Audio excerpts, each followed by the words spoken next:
हैं, नर्व्स के ऊपर काम ज़्यादा है, वर्टिब्रास के ऊपर काम ज़्यादा है इसका, इस पूरी रो का ये। और टेलुरियम जो है ख़ास तौर पर बड़ी famous remedy according to sir Rajan Sankaram के स्लिप डिस्क के अंदर इसने बड़े वंडरफुल रिजल्ट दिए। और आयोडीन ये 17वां आपका कॉलम है श्याम सर, ऐसे ही। और completely alone and unguided, completely alone feel करता है, कोई बंदा उसकी रहनुमाई के लिए नहीं है और ना उसको रहनुमाई के लिए किसी बंदे की कोई उम्मीद है, क्योंकि आगे कुछ भी नहीं है ना, ठीक है ना। Unguided in a new and dangerous situations, new और डेंजरस सिचुएशन में वो तन्हा ही है, उसको कोई गाइड करने वाला, कोई उसका रहनुमा नहीं है। Can be sudden threatened, betrayed, cornered और stabbed in the back, can not depend on anybody. ये बिल्कुल सस्पिशियस होता है, ये किसी बंदे पे यकीन नहीं करता, ये समझता है कि तमाम लोग उसको धोखा दे रहे हैं। बीट्रेड का इसके अंदर डिल्यूजन पाया जाता है, डिल्यूजन बीइंग बीट्रेड, तमाम लोग उसको धोखा दे रहे हैं। और अक्सर ये वर्ड इस्तेमाल करते हैं, वर्ड डायरेक्ट इसके अंदर लिखा हुआ है कि उसने मेरी कमर में ही छुरा ही घोंप दिया, ये उसने ऐसा काम किया, मेरी कमर में तो छुरा घोंप दिया उसने। ये आपने कॉमन स्टेटमेंट सुनी होगी लोगों से कहते हुए, ये आयोडीन की स्टेटमेंट। और ये हो सकता है वो चीफ कंप्लेंट में पहले 2-3 मिनट में आपसे ये बात भी कर दे। और इसकी दर्दें जो होती है, अगर आप गौर कर लें रेपर्टरी के ऊपर जा करके, इसकी दर्दें छुरा घोंपने की जैसी दर्दें होती है, कुछ चीज़ ऐसे घोंप दी गई है।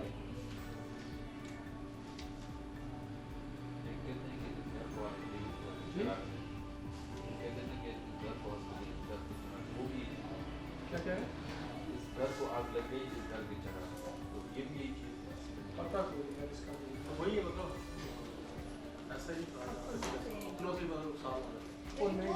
लोग में से नहीं है, वो कोई भी दूसरी बात है। वो सब कहने इसमें का मतलब ये है ये बात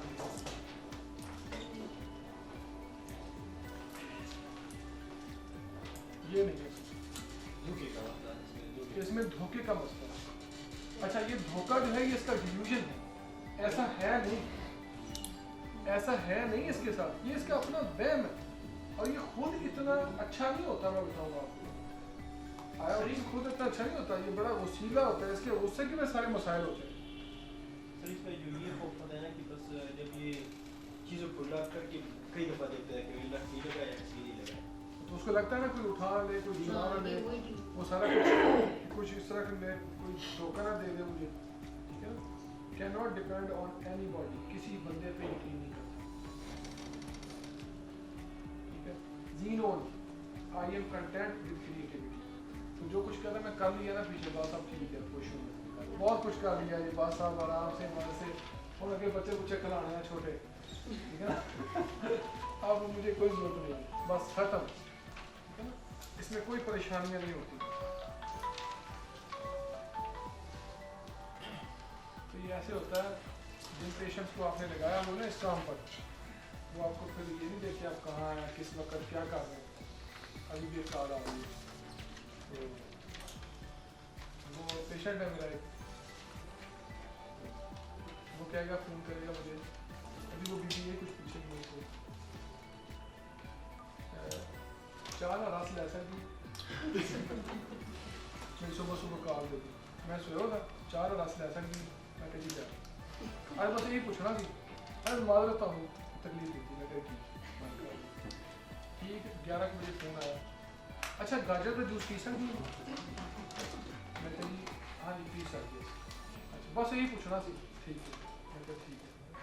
तो अब जो ना वो इम्प्रूव हो जाएगा, जो ना नहीं मैं बता रहा हूँ ना आपको, ये मरीज़ की बात, ये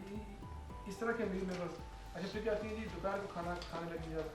तो मैं क्लिनिक जा रहा था, मुझे बैल पे बैल आई जाए,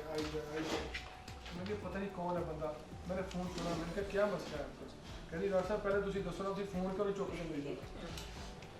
मैं कह रही चुक लिया जी फ़ोन, अच्छा तो मैं सड़क के बीच में खड़ा हूँ, मोटरसाइकिल लेके, हाँ दसो जी की मसला है।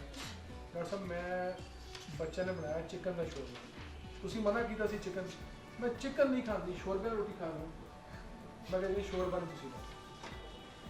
अच्छा फिर ये नहीं खाना मैं कहा, ये नहीं खाना। फिर शाम को फोन आ गया बड़ा बेटा आया बाहर से उसकी बर्थडे थी तो हमने केक लाए थे तो गाजर का हलवा भी है थोड़ा सा ले लो मैंने कहा मेरी बात सुने आपको मैंने लिख के दिया था सारा कुछ जो उस पर लिख के दिया वो हलाल है उसके अलावा जो कुछ नहीं लिखा वो हराम है अब नहीं मुझे पूछना आप कई डॉक्टर साहब अपने मरीज डॉक्टर ने पूछे तो की करिए फिर मैं कही तुम मैं कोल 5000 रुपये है तो काम मेरे को लाख लगाया इस तरह का नहीं है ना वो अब ये ना ये होता है कि फिर आप उनको क्लिनिक में लिख के दें जो कुछ भी है खाना क्या है पीना क्या है उनको बताएं तो वो फिर ऐसा कि पता नहीं आप कहाँ होते हैं क्या कर रहे होते हैं वो सारा कुछ है मैं क्या बंदा तंग हो जाता है कभी तंग तो नहीं आपको होना चाहिए फिर मैंने उसको तंग किया जान के रात को मैंने फोन किया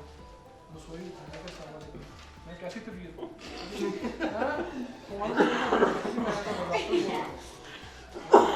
मैं क्या फ्री हो ऐसे काम तो तबीयत पूछ रहा हाँ ठीक है मैं ठीक है करके वो बंद कर दिया अच्छा सुबह मैं नमाज पढ़ने के बाद फ़ौरन फिर फ़ोन किया अरे अस्सलाम वालेकुम कौन बोल रहा था मैं कही तो डॉक्टर बोल रहा था ठीक है ना फिर नहीं मुझे उसने फ़ोन किया मैं तो उसको लग गया ना पता कि भाई ये तो काम खराब है तो इस तरह की आप बना लेंगे ना तो अगर जा साहब तो फिर जा साहब ने पढ़ लिया और बाकी काम कर लिए तो ये थोड़ा सा ना ये भी करें कि भाई नहीं उसको बता दें भाई किस टाइम में मुझे कॉल करें ये मैंने अब सोचा पेशेंट को सुनना है ना ये देखे ना जो चीज़ें मुझसे पूछी थी सारी खाने पीने वाली पूछी गवर्नमेंट तो जो गवर्नमेंट बनी है ना आपकी गवर्नमेंट एक रूब्रिक है उसमें से बिल्कुल बनाएंगे ये खा लो ये पी लो मैं कभी मैं तो मर गया भाई मैं तो इसी काम में रह गया मेरी बेगम कहती है होम्योपैथिक डॉक्टर काम लग रहे हैं डाइट के डॉक्टर जा रहे हैं मैं कभी ऐसा ही होता है हमारे साथ लेकिन अच्छा होता है कि डॉक्टर का मरीज का रिलेशन अच्छा होना चाहिए अगर वो नहीं होगा तो चीज़ों की समझ नहीं आएगी और यकीन करें मरीज इस तरह के मेरे साथ होते हैं वो आपको लगेंगे हमें इसके रिश्तेदार हैं और कई कह के भेजती हैं बीवी हैं जो मेरी मरीज है सिर्फ कहती है मैंने ना उसको भेजा तो बस मैंने कहा मेरा कज़न है तो कहना हाँ मैं उसका कज़न हूँ वो कुछ और मैं कुछ और खुदा खाना खा लेते 2 बजे माइंड को बड़ा लिखा हुआ है नर्व्स को भी कैपिटल लिखा हुआ है हार्ट को भी कैपिटल लिखा हुआ है इसका मतलब ये है कि इन ऑर्गन्स के अंदर इन सिस्टम्स के ऊपर इस दवा का जो है फर्स्ट ग्रेड इफेक्ट है ठीक है इसका ये मतलब फर्स्ट ग्रेड का इफेक्ट अगर माइंड नर्व्स और ब्रेन पे नहीं मिलता फिर एकोनाइट नहीं मतलब ये बहुत बड़ी बात है इन्होंने तमाम अद्वियात में असर किए फिर ये है कि नीचे देखें इसका जो स्टार्ट है वो क्या ले रहे हैं इसकी जो पहली 2-4 लाइन होती है वो बहुत इंपॉर्टेंट होती है ये दवा की जीनियस बोलते हैं जीनियस आप यूँ कह लें कि पैथोलॉजिकल पैटर्न्स बोलते हैं ठीक है ना अब क्या बोल रही sudden violent acute painful effects sudden violent painful effects तो अगर आपके कंप्लेंट्स में सडननेस नहीं है वायोलेंस नहीं है एक्यूटनेस नहीं है तो फिर एकोनाइट का सवाल ही पैदा नहीं ठीक है ना एक होती है पैथोलॉजी ठीक है अब मेरे पास यहाँ अगर मार्कर होता तो मैं आपको काम करता एक होती है पैथोलॉजी ठीक है नहीं रुक जाए बस ठीक एक होती है पैथोलॉजी उस पैथोलॉजी के अंदर कुछ होते हैं पैटर्न्स ठीक है मैं एग्जांपल आपको देता हूँ फर्ज करें माइग्रेन एक पैथोलॉजी है इसके 2 पेशेंट आपके पास आते हैं एक में सर दर्द का जो स्टार्ट है वो रैपिडली है और रैपिडली एमेलिडेट होता है ये माइग्रेन का उस बंदे का यूँ कहने के पैथोलॉजी का पेस है पैथोलॉजी का पेस है, पेस कहते हैं रफ्तार को, ठीक है। पैथोलॉजी की पेस क्या है एक बंदे में? Rapidity, rapid increase and rapid decrease, ठीक है। अब जो दूसरा मरीज भी आपका माइग्रेन का है जिसमें रैपिड इंक्रीज है, स्लो डिक्रीज है, तो यहां पर वो दवाएं लिखते हैं अपनी जीनियस के अंदर कि ये दवा जो है इसके सिम्टम्स रैपिडली इंक्रीज होते हैं, रैपिडली डिक्रीज होते हैं, और रैपिडली इंक्रीज होंगे, स्लोली डिक्रीज होंगे। ये सारी की सारी इसकी जीनियस ना। होम्योपैथिक डॉक्टर को पैथोलॉजी को फॉलो नहीं करना, पैथोलॉजिकल पैटर्न्स को फॉलो करना। ये बताना है हमने कॉलेजेस के अंदर, ये बताना है हमने यूनिवर्सिटीज के अंदर, ठीक है ना। आप देखें आप क्या कर रहे हैं, आप क्या कर रहे हैं, आप ये कर रहे हैं कि पैथोलॉजी की भी खाल उतार रहे हैं। आप पेशेंट को एक ही पैथोलॉजी में रहते हुए उसको इंडिविजुअलाइज कर रहे हैं on the pace and depth of the pathology. और ये कॉन्सेप्ट आपको सीएम बोगर ने दिया, और इसको जो है उसने कहा ग्रैंड जनरलाइजेशन।